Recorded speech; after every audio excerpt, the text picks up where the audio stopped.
사이비 종교는 맹목적인 신앙을 이용해 개인의 재산과 삶을 침해하며 심하면 가정 파괴와 사회적 고립을 초래합니다. 폐쇄적인 구조 속에서 비판이 억압되고 지도자의 권위는 절대화되어 범죄와 인권 침해로 이어지기 쉽습니다. 특히 젊은 층과 사회적 약자를 노린 포섭 방식은 사회 전체의 불신과 혼란을 키웁니다. 이는 단순한 종교 문제가 아닌 심각한 사회적 병리입니다. 또한 사이비 종교는 특정한 사람만의 문제가 아닙니다. 누구나 외롭고 불안한 순간 달콤한 말과 확신에 쉽게 흔들릴 수 있습니다. 믿음 뒤에 숨은 통제와 착취를 구별하려면 항상 의심하고 생각하고 주변의 목소리에 귀 기울여야 합니다. 먼저 종교에 대해 간략하게 살펴보겠습니다. 종교란 본래 인간이 삶의 의미를 찾고 초월적 존재와의 관계를 맺으려는 신념 체계입니다. 신, 자연, 우주 등 대상은 다양하지만 공통적으로 인간의 도덕, 위로, 공동체 의식을 형성하는 역할을 하며 의식, 경전, 믿음을 통해 삶의 방향성과 안정감을 제공합니다. 종교의 유래는 인류의 원초적 질문에서 비롯되었습니다. 왜 죽는가?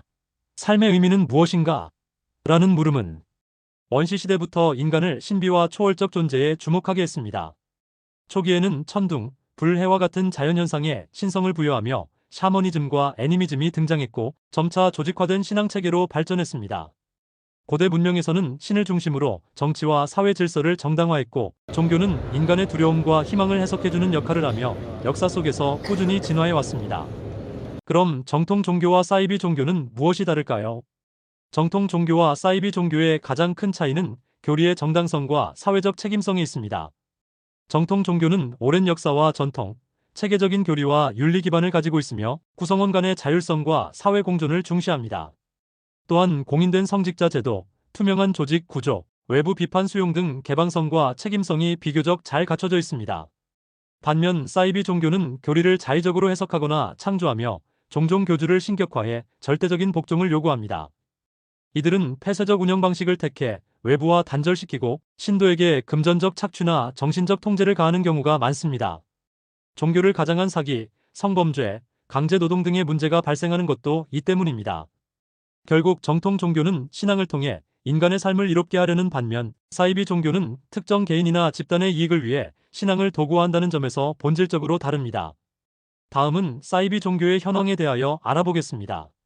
한국에는 공식 통계는 없지만 기독교 기반 사이비 종교 지도자가 약 60명, 컬트 단체는 수십에서 수백 곳으로 추정됩니다. 특히 몇몇 메시아적인 교주들은 자신을 예수 재림 또는 신격화하며 신도들을 통제하고 있습니다. 이들 단체는 추종자 약 200만 명에 이르는 것으로 알려졌습니다. 한국의 사이비 종교 신도수 기준으로 다음과 같이 순위별 상위 5위까지 정리했습니다. 1위 신천지 예수교 증거장막성전 약 24만 명. 이만희 교주가 이끄는 신천지는 코로나19 집단 감염 사태로 국제적으로 크게 주목받았으며 신도수는 약 24만 명으로 추산됩니다. 2위 JMS 기독교복음선교회 약 3만 명. 정명석 교주가 창시한 JMS는 국내 교회 약 120곳에 신도 15,000명에서 2만 명, 해외 포함 전체적으로는 약 3만 명 규모로 알려져 있습니다. 3위 전능하신 하나님의 교회 전능신교 국내 수만 명, 중국 본토 기준 100만에서 200만 명. 한국 내로 유입된 전능신교 신도는 수만 명 수준으로 추정되며 중국 본토에서는 100만에서 200만 명 규모로 활동해왔습니다. 4위 은혜로교회 그레이스로드 약 400명.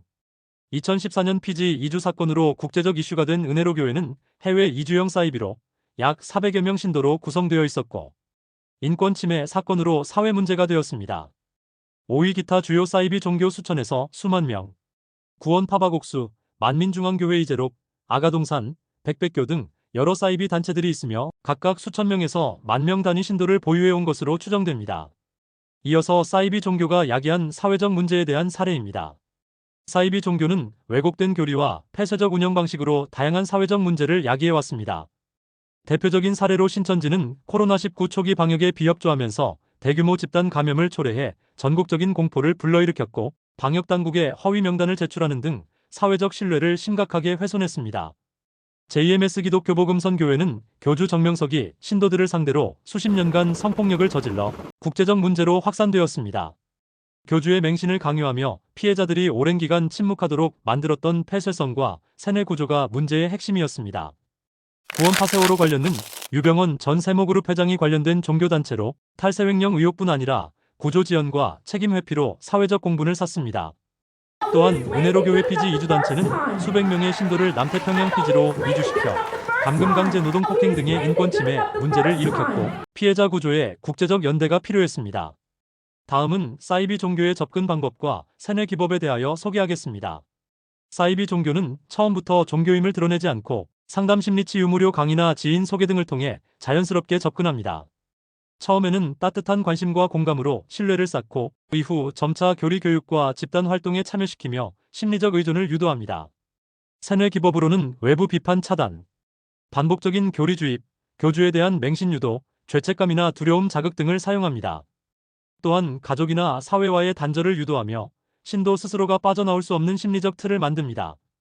이는 시간이 지날수록 정상적 판단력을 마비시키고 맹목적인 복종으로 이어지게 합니다. 사이비 교주는 신도를 하나의 신앙, 공동체 구성원으로 보기보다 자신의 권위와 이익을 위한 도구로 인식하는 경우가 많습니다.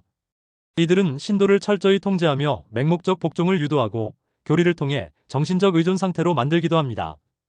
특히 자신을 신격화하거나 절대자로 내세워 신도의 판단력을 마비시키고 돈이나 노동, 심지어 성적 착취의 수단으로 이용하기도 합니다. 결국 신도는 구원받아야 할 대상이 아니라 교주의 권력 유지 수단으로 전락하는 경우가 많습니다. 사이비 종교에 빠지기 쉬운 사람은 대체로 심리적 불안정, 사회적 고립, 삶의 위기 상황에 처해 있는 경우가 많습니다. 외로움이나 상실감, 불안 등 감정적으로 취약한 상태에 있는 사람은 확신과 위로를 제공하는 사이비 교주의 말에 쉽게 끌릴 수 있습니다. 특히 가족이나 친구 등 주변의 지지가 부족한 사람일수록 사이비 종교가 제공하는 공동체 소속감에 매력을 느끼기 쉽습니다. 또한 실직, 이혼, 중대한 질병, 경제적 파산 등 인생의 전환점에 있는 사람은 새로운 의미와 해답을 찾고자 하며 이 틈을 사이비 종교가 노립니다. 맹신적이거나 권위에 약한 성향의 사람도 절대적 진리나 교주에게 쉽게 의존할 수 있습니다. 학력이나 사회적 지위와는 무관하게 비판적 사고가 부족한 사람 역시 교리나 신비주의적 언어에 쉽게 설득당할 수 있습니다. 요컨대 사이비 종교는 약한 마음과 외로운 틈을 파고들며 심리적 지배와 현실적 착취로 이어지는 경우가 많습니다. 다음은 사이비 종교에 빠지지 않기 위한 5가지 행동 지침입니다. 첫째, 비판적 사고를 기르자. 무조건 믿지 말고 왜? 근거는? 이라는 질문을 습관화하세요. 합리적 의심은 자신을 지키는 첫걸음입니다. 둘째, 과도한 맹신을 경계하자. 어떤 사람이나 단체도 절대적 진리를 독점할 수 없습니다.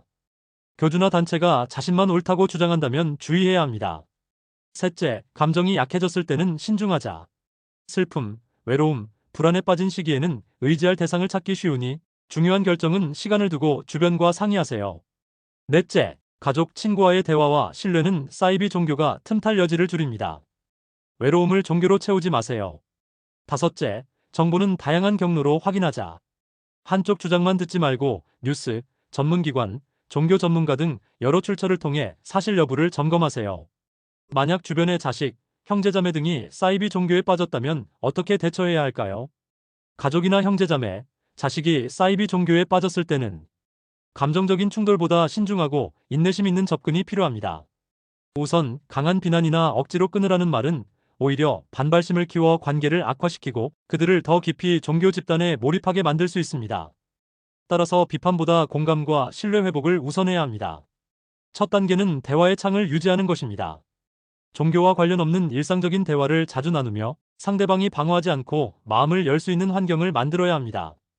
판단이나 조롱이 아닌 관심과 진심 어린 걱정의 태도가 중요합니다. 둘째, 사이비 종교에 대한 정확한 정보를 수집하고 법적, 의료적, 심리적 지원을 받을 수 있는 전문가와 상의하는 것이 좋습니다. 사이비 종교 피해 가족 모임이나 상담센터, 관련 법률 지원 단체가 활동 중이므로 도움을 요청할 수 있습니다. 셋째, 가능한 경우 다른 신뢰할 수 있는 가족이나 친구들과 함께 연대에 대응하는 것이 효과적입니다. 고립된 상태의 가족을 공동체적 관계로 회복시켜야 다시 건강한 판단이 가능합니다. 무엇보다 인내심이 중요합니다. 사이비에서 빠져나오는 데는 시간이 걸리며 단번에 해결되기 어렵고 단절보다는 연결, 분노보다는 공감으로 접근하는 것이 장기적으로 가장 효과적인 방법입니다. 지금까지 사이비 종교에 대하여 자세히 알아보았습니다. 사이비 종교는 개인과 사회에 심각한 해악을 끼칠 수 있으므로 비판적 사고와 건강한 인간관계를 통해 스스로를 지키는 것이 중요합니다. 정통 종교와 구별되는 폐쇄성, 교주 신격화, 통제적 운영 방식에 주의해야 하며 주변 사람이 빠졌을 경우에도 비난보다 공감과 신뢰로 접근해야 합니다. 정확한 정보와 전문가의 도움, 인내심 있는 대화가 탈출의 열쇠가 될 수 있습니다. 예방과 대처 모두에서 신중함이 필요합니다.